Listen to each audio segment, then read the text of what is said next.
Ya, ini kembali di Apa Kabar Indonesia Pagi. Kita lanjutkan kembali perbincangan kita pagi hari ini. Sudah bergabung juga bersama kami ada Hilman Latif, Dirjen Penyelenggaraan Haji dan Umroh Kemenak RI. Selamat pagi, Pak Dirjen. Assalamualaikum Pak Dirjen, selamat pagi. Waalaikumsalam warahmatullahi wabarakatuh.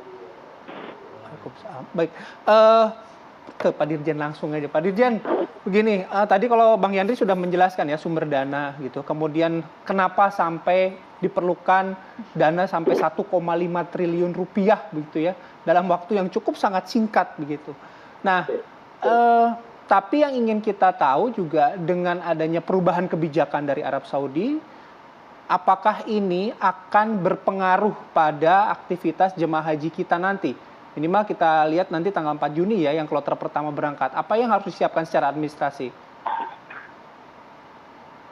Ya, jadi kami mendapatkan situasi di mana pemerintah Saudi Arabia memutuskan atau menginformasikan kepada kita bahwa biaya di masyair itu naik. Ya. Dan itu cukup tinggi nilainya, dan informasi itu juga kami terima tanggal 21 Mei ini.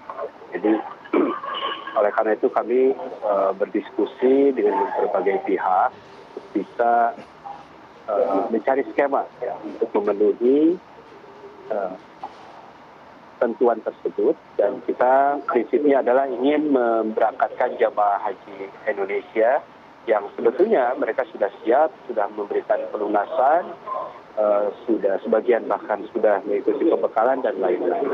Nah, jadi situasinya seperti itu, dan ya, alhamdulillah kita bisa mendapatkan solusinya. Tentu saja ini juga berkat kerjasama kami dengan Komisi 8 DPR RI, dan tentu saja juga dukungan dari yang lainnya, termasuk BPK. Oke. Nah, dananya kan sudah ada begitu ya, sudah ada solusi gitu. Tapi apakah ini akan mempengaruhi calon jemaah haji kita? Ada nggak yang harus dipersiapkan lagi begitu, Pak Dirjen? Tidak akan terganggu ya Pak ya, gitu, keberangkatannya? Ya, alhamdulillah. Insya Allah tidak akan terganggu ya. Jadi kami saat ini juga sudah memproses pempisaan untuk jamaah, dan sudah ribuan jamaah sudah kami masukkan dalam sistem untuk perpisahan, dan sebagian sudah keluar ya untuk kloter pertama ya, kloter awal yang akan diberangkatkan pada tanggal 4 Juni tahun ini. Ya, insya Allah terus berproses dengan sistem yang sudah disediakan oleh Kerajaan Saudi Arabia. Ya. Jadi jamaah saat ini saya mohon untuk tetap tenang, mempersiapkan diri dengan baik, dan tentu saja bagaimana kami sampaikan bahwa mereka juga harus memenuhi seluruh syaratan ya, protokol kesehatan. Dan salah satu informasi yang terbaru yang baru saja kami terima tadi malam, yaitu bahwa jamaah harus bersih dari PCR, dan mereka harus melalui PCR 48 jam ya, sebelum keberangkatan. Jadi sebelumnya mereka harus PCR setidaknya 72 jam, tapi informasi yang tadi malam kami terima dari GACA ya, General Authority of Civil Aviation, itu mereka harus mendapatkan PCR 48 jam. Dan saya berharap tentu saja ini di berbagai daerah juga bisa disiapkan. Oke, Pak Dirjen, Bang Yandri, ini ada pemirsa TV One yang akan berinteraksi langsung bersama kami melalui sambungan telepon. Kita sapa dulu, ada Pak Denny dari Garut. Assalamualaikum, selamat pagi Pak, silahkan. Mbak Maria dan Mas Bayu. Ya, selamat pagi juga buat bapak-bapak narasumber. Ini Mas Bayu dan Mbak Maria, ini pertama saya ingin sampaikan bahwa kok semakin kelihatan gitu bahwa pengelolaan penyelenggaraan negara kita ini terutama di berbagai sektor ini sangat memiriskan. Ini buat saya, buat rakyat gitu. Dan seperti dikelola secara amatir gitu dan jauh dari kata profesional. Artinya bayangkan saja gitu, saat 2 hari sebelum memberangkatkan jemaah kloter pertama, ini tiba-tiba Menteri Agama dengan seenaknya mengatakan bahwa ada kenaikan anggaran bla bla bla yang diminta oleh Arab Saudi.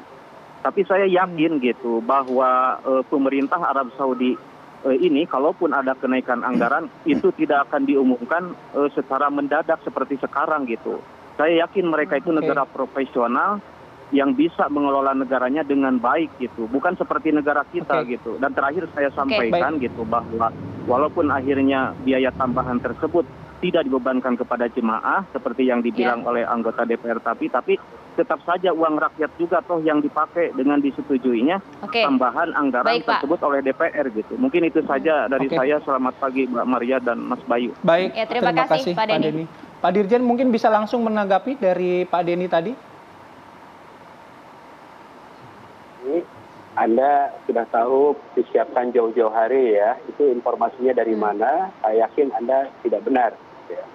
Karena kami itu dengan seluruh negara di dunia, di Saudi minggu lalu itu tidak ada informasi. Jadi mohon maaf, pernyataan itu saya kira kurang tepat, bahwa saat itu kami sudah koordinasi dengan negara-negara lain, dari Mesir, dari Turki, dari Malaysia, mereka semua menunggu. Karena tidak ada informasi sebelumnya.